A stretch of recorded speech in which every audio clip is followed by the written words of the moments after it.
আমরা ভিডিওগুলো শুধু ভিউ দেখতে পাই, কিন্তু আমরা জানি না যে আমরা ফটোতে কতটুকু ভিউ আসতেছে, এটা কিন্তু আমরা অনেকেই জানি না। কিন্তু যে ভিডিওগুলো পোস্ট করি, সেই ভিডিওগুলো পোস্ট করলে এগুলো আমরা দেখতে পাই যে কতটুকু ভিউ হয়েছে, এটা ডাইরেক্টলি সামনে থেকে শো করে।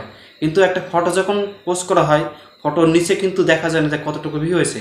আমি আপনাদেরকে এই স্ক্রিন শেয়ারের মাধ্যমে আমি প্রসেসটি দেখাবো, আপনারা দেখতে থাকেন। ফেসবুক প্রোফাইলে যাওয়ার পরে এখানে আমি প্রোফাইলে চলে আসলাম। আসার পরে প্রফেশনাল ড্যাশবোর্ড নামে একটি অপশন দেওয়া আছে, এখানে ক্লিক করলাম। আসার পরে স্ক্রল করে নিচে আসতে হবে। নিচে আসার পরে এখানে টুলস নামে একটি অপশন রয়েছে, এখানে একটা ক্লিক করলাম।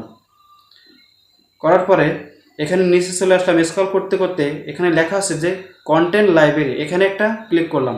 আসার পরে দেখলাম এখানে যে পুরো ভিডিওটা অর্থাৎ পুরো ফটোটা এখানে শো করছে। দেখেন এখানে প্রথমে দেখেন যে একটা ভিডিও প্রোফাইলে একটা ফটোতে আছে 315 জন এই ফটোটা দেখছেন। এখানে একটা ভিউর পরিমাণ ডান সাইডে অপশনে দেওয়া আছে।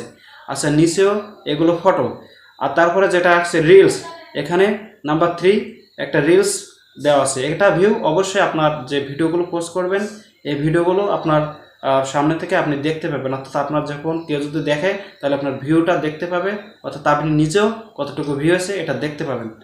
আচ্ছা, স্ক্রল করে আরও নিচে আসলাম। এখানে যে ফটোগুলো দেওয়া আছে এখানে প্রত্যেকটা লাইনে রিলস নামে অপশন দেওয়া আছে। আবার কোনো ভিডিও যদি লাইভ করে থাকি সেগুলো ভিউ পরিমাণ এখানে ডান সাইডে অপশনে লেখা আছে। এভাবে কিন্তু আপনার ভিউগুলো আপনি দেখতে পারেন। এখানে সবগুলো আপনি যতগুলো আজ পর্যন্ত যতগুলো আপনি ভিডিওগুলো পোস্ট করেছেন, ছবি পোস্ট করেছেন বা লাইভ শেয়ার করেছেন, লাইভ করছেন, এগুলোও কিন্তু এখানে শো করবে। আর এখানে শো করলে ডান সাইডে অপশনে আপনার ভিউজ চিহ্নটা দেখতে পাবেন। এরকম অপশন অনেকে হয়তো জানে না। এভাবে আপনি আপনার এই প্রসেসটা দেখতে পাবেন। আমি ব্যাকে চলে আসলাম। আচ্ছা, আরেকটা বিষয় খেয়াল করতে হবে যে কিভাবে ফলোয়ারগুলো বাড়াতে পারেন। এখানে পিপলস ইনফো নামে একটা